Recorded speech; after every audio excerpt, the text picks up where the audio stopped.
Hey guys, welcome back to my YouTube channel CA Shweta Varma. Guys, जब भी किसी product की मैन्युफैक्चरिंग की जाती है या कोई मैकेनिकल प्रोसेस किया जाता है तो इस पूरे प्रोसेस में कुछ ना कुछ वेस्टेज या स्क्रैप जनरेट होती है। जैसे कि कोई स्टील मैन्युफैक्चरिंग कंपनी है जो कि रॉड्स की मैन्युफैक्चरिंग करती है, तो इस मैन्युफैक्चरिंग के दौरान कुछ ना कुछ मेटल स्क्रैप जनरेट होता है। अब ये जो वेस्ट होता है, ये जो वेस्ट होता है या स्क्रैप होता है, ये जो मैन्युफैक्चरिंग बिजनेस होते हैं, ये इनके लिए ये एक तरीके से वेस्ट होता है, ये इनके किसी काम का नहीं होता, इसको ये रीयूज नहीं कर सकते।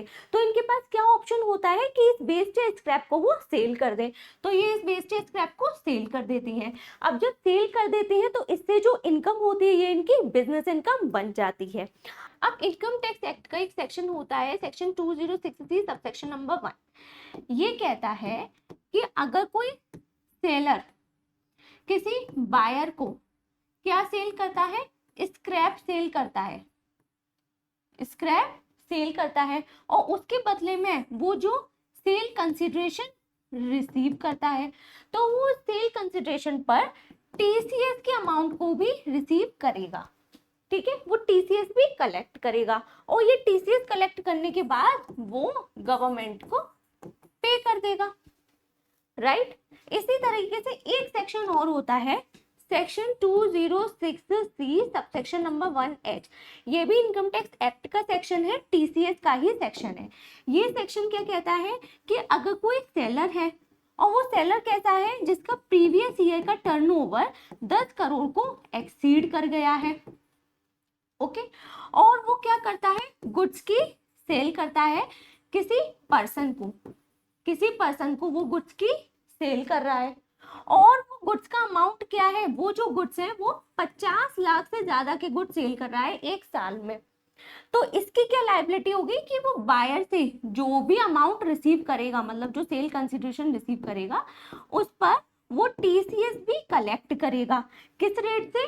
0.1% की रेट से, 0.1% की रेट से। और किस अमाउंट पर? एक्सीडिंग ₹50 लाख, मतलब मान लो 70 लाख के गुड सेल किए तो 70 लाख रुपए रिसीव करेगा प्लस 20 लाख रुपए पर 0.1% की रेट से टीसीएस को भी कलेक्ट करेगा और ये टीसीएस गवर्नमेंट को पे कर देगा। लेकिन इंटरेस्टिंग बात ये है कि ये जो सेक्शन है 206C1H, ये 1 अप्रैल 2025 से रिमूव हो गया है, ओमिट हो गया है। तो मतलब अब ये सेक्शन इस साल से एग्जिस्टेंस में नहीं रहा। पिछले साल तक ये सेक्शन हमारे इनकम टैक्स एक्ट में हुआ करता था। अब एक सेक्शन और है, कौन सा सेक्शन? Section 194Q। ये जो 194Q है ये भी इनकम टैक्स एक्ट का सेक्शन है। किसका? टीडीएस का। ये सेक्शन क्या कहता है कि अगर कोई बायर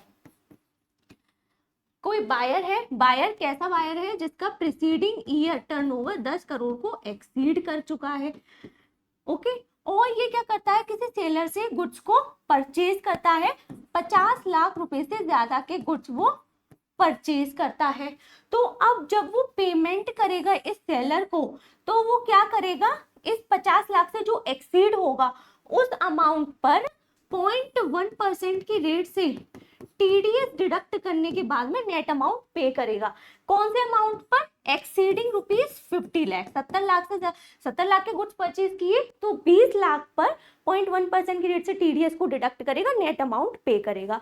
तो ये जो सेक्शन है 194Q और ये जो सेक्शन है 206C1H जो हुआ करता था, ये एक दूसरे के एकदम अपोजिट है। यहाँ पे बायर सेलर के लिए कंडीशन है प्रीवियस ईयर में 10 करोड़ के ऊपर और 50 लाख से ज्यादा का गुड्स, और यहाँ पर किसके ऊपर कंडीशन है? बायर के ऊपर। अब तो लास्ट ईयर तक ऐसा होता था, जब ये सेक्शन भी एप्लीकेबल होता था, दोनों कंडीशंस फुलफिल हो जाती थी तो 194Q एप्लीकेबल हो जाता था, ये एप्लीकेबल नहीं होता था। अब तो ये सेक्शन ही रिमूव कर दिया, ठीक है। तो अगर जो स्क्रैप है, स्क्रैप की सेल की जाती है तो इनकम टैक्स में ये तो रिमूव हो गया, तो ये 2 सेक्शन है जो कि एप्लीकेबल हो सकते हैं।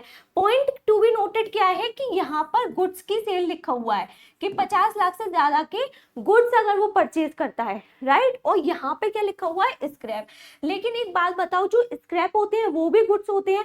अगर ये पर्सन स्क्रैप की सेल कर रहा है मान लो 60 लाख रुपए की, 70 लाख रुपए की, तो हो सकता है ये सेक्शन भी एप्लीकेबल हो जाए 194Q, राइट। तो टीसीएस भी एप्लीकेबल हो सकता है, टीडीएस भी एप्लीकेबल हो सकता है स्क्रैप की सेल में। दूसरी अगर हम डिस्कशन करें एक जीएसटी के पर्सपेक्टिव से, जीएसटी के पर्सपेक्टिव से अगर हम डिस्कस करें तो मान लेते हैं कि एक जो सेलर है और ये बायर है। अब ये जो सेलर है वो बायर को क्या कर रहा है, मटेरियल स्क्रैप को सेल कर रहा है, राइट। ये जो सेलर है वो जीएसटी में रजिस्टर्ड पर्सन है, क्योंकि वो मटेरियल स्क्रैप क्या है, गुड्स की सप्लाई कर रहा है, तो हो सकता है ये जीएसटी में रजिस्टर्ड हो। क्योंकि जीएसटी में रजिस्टर्ड होने के लिए लायबिलिटी क्या है कि जैसे ही इसका टर्नओवर 40 लाख को एक्सीड कर जाता है, इस पर्सन को जीएसटी में रजिस्ट्रेशन करवाना पड़ेगा। एंड 40 लाख का turnover is not a big deal, ठीक है। तो ये मान लीजिए पर्सन जीएसटी में रजिस्टर्ड है, तो ये क्या करेगा कि जो ये सेल कंसिडरेशन, जो सेल का अमाउंट रिसीव करेगा, वो अमाउंट मतलब ट्रांजैक्शन वैल्यू प्लस जीएसटी भी वो रिसीव करेगा, राइट। तो जीएसटी में रजिस्टर्ड पर्सन अमाउंट के साथ साथ जीएसटी का अमाउंट भी रिसीव करेगा। दूसरी बात, एक दूसरा बहुत बड़ा अमेंडमेंट आया था 10 अक्टूबर 2024 में। वो अमेंडमेंट क्या आया था कि अगर कोई सेलर और कोई बायर, सेलर सेल करता है मटेरियल स्क्रैप को, सेलर जीएसटी में रजिस्टर्ड है, बायर भी जीएसटी में रजिस्टर्ड है, और मेटल स्क्रैप की कॉन्ट्रैक्ट वैल्यू 2.5 लाख को एक्सीड कर जाती है। तो मान लीजिए इन दोनों के बीच में कॉन्ट्रैक्ट हुआ, वो कॉन्ट्रैक्ट कैसा था कि जिसमें ये बोलता है कि मैं आपको एक साल में 5 लाख रुपए का स्क्रैप सेल करूंगा, 10 लाख रुपए का स्क्रैप करूंगा, मतलब 2.5 लाख से ज्यादा।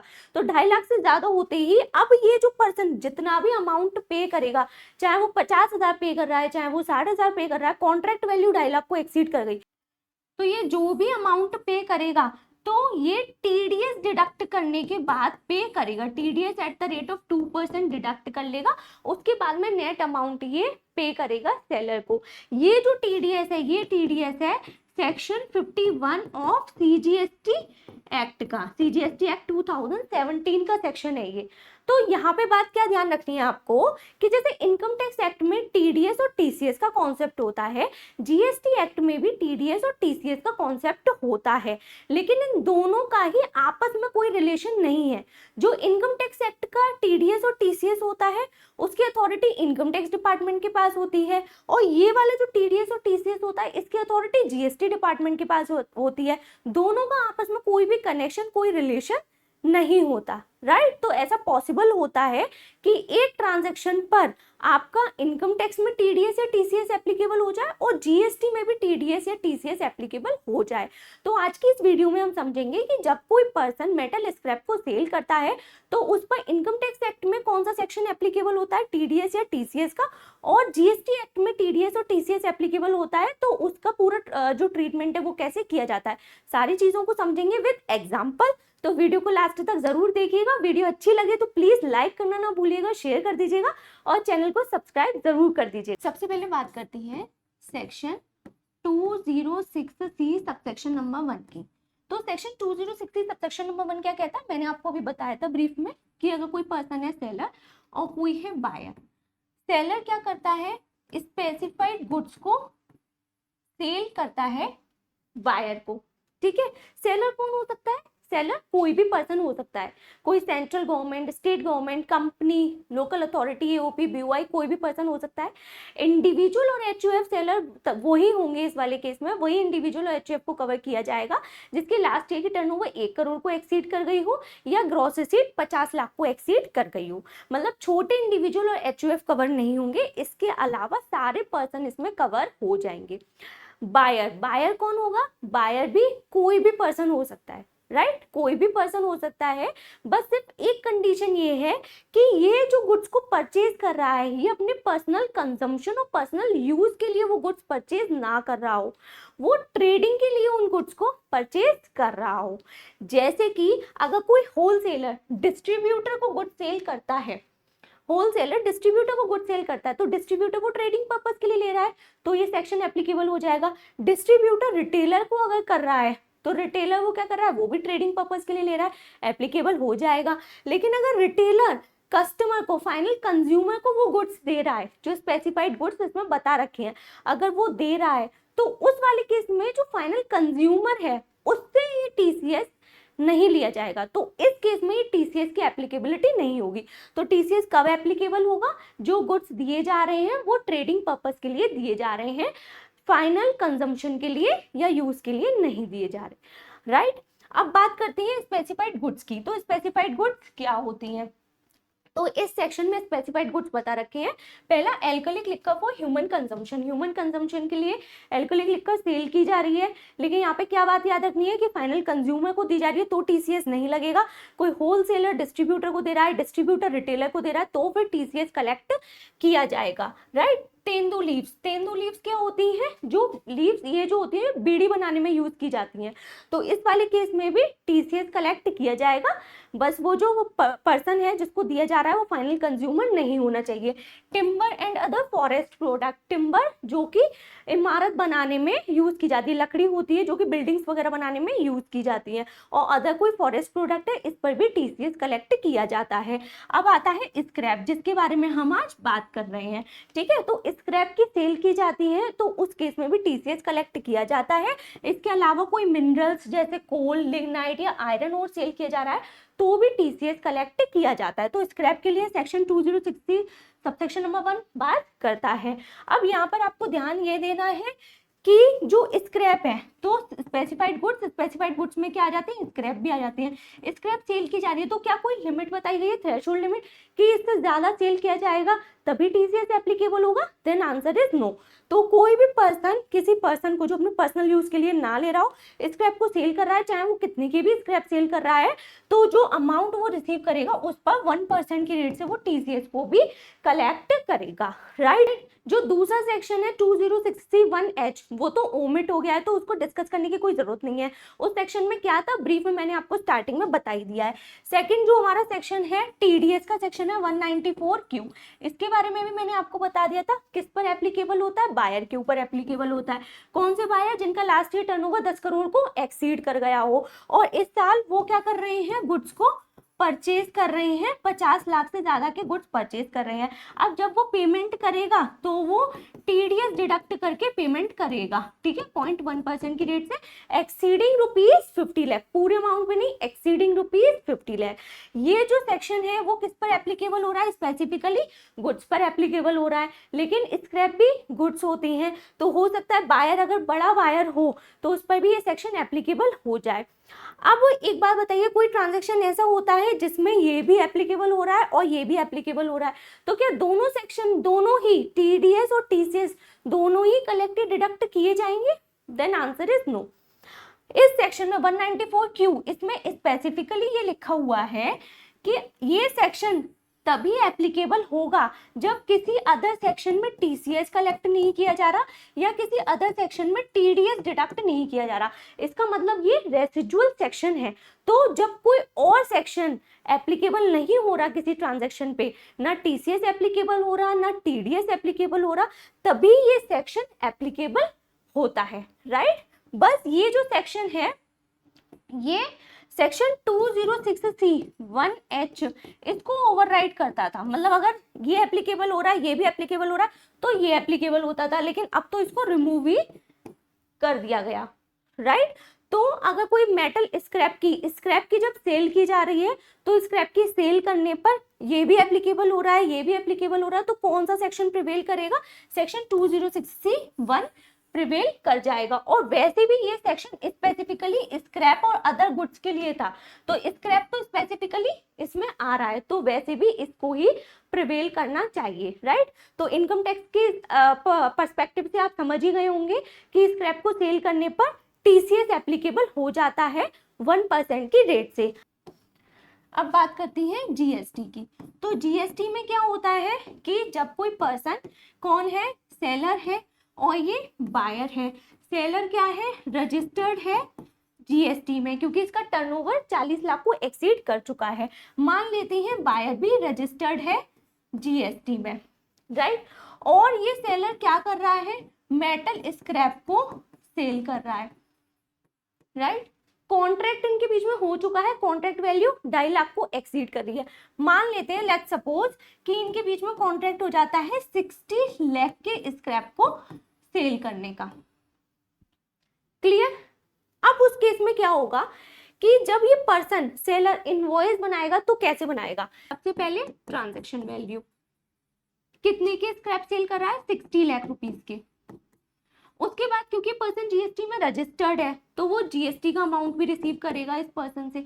मान लेते हैं जीएसटी एप्लीकेबल है at the rate of 18%। 60 lakh का 18% कितना हो गया, 10,80,000।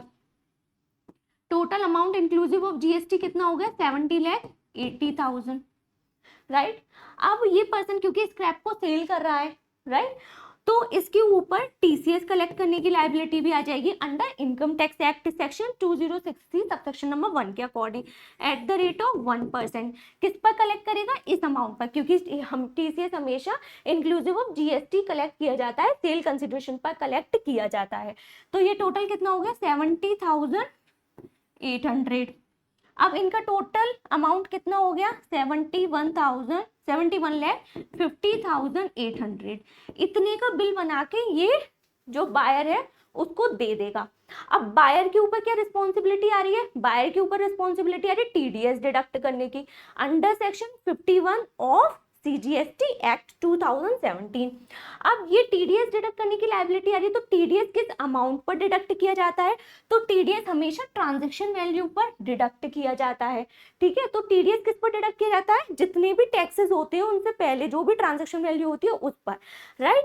टीडीएस की रेट क्या थी, 2%। तो 60 लाख पर सबसे पहले वो 2% की रेट से क्या करेगा, टीडीएस का अमाउंट कितना हो गया, 1,20,000। अब ये फाइनल पेमेंट कितना कर देगा, ये फाइनल पेमेंट देखो टीडीएस जो 2% की रेट से डिडक्ट किया गया था ना, इसमें भी देखना होगा कि अगर सेम स्टेट में है, ट्रांजैक्शन सेम स्टेट में हो रहा है, तो सीजीएसटी और एसजीएसटी 1% ऐसे हो जाएगा, सीजीएसटी और एसजीएसटी 1%। लेकिन अगर इंटर स्टेट सप्लाई है, ठीक है, तो फिर 2% की रेट से आईजीएसटी लग जाएगा, क्लियर। अब ये क्या करेगा, जो बिल था 71,50,800 का, इस बिल में से जो टीडीएस का अमाउंट था 1,20,000 रुपए ये डिडक्ट कर देगा और नेट अमाउंट पे कर देगा, कितना, 70,30,800 रुपए को पे कर देगा सेलर को। अब यहाँ पर क्या है, ये जीएसटी का अमाउंट जो है वो जीएसटी डिपार्टमेंट के पास जाएगा, ये टीसीएस का अमाउंट जो है इनकम टैक्स डिपार्टमेंट के पास जाएगा, और ये जो टीडीएस है यहाँ पर ये जीएसटी डिपार्टमेंट के पास जाएगा। तो स्क्रैप पर आपने देखा कि स्क्रैप की सेल पर टीडीएस भी एप्लीकेबल हो रहा है जीएसटी एक्ट में और टीसीएस भी एप्लीकेबल हो रहा है इनकम टैक्स एक्ट में। तो इस तरह से पूरी कैलकुलेशन की जाएगी। आई होप आपको समझ में आई होगी, कंफ्यूजन दूर हुआ होगा। वीडियो अच्छी लगे प्लीज लाइक जरूर कीजिएगा, शेयर कर दीजिएगा और चैनल को सब्सक्राइब करना ना भूलिएगा। मिलते हैं नेक्स्ट वीडियो में। Thank you so much.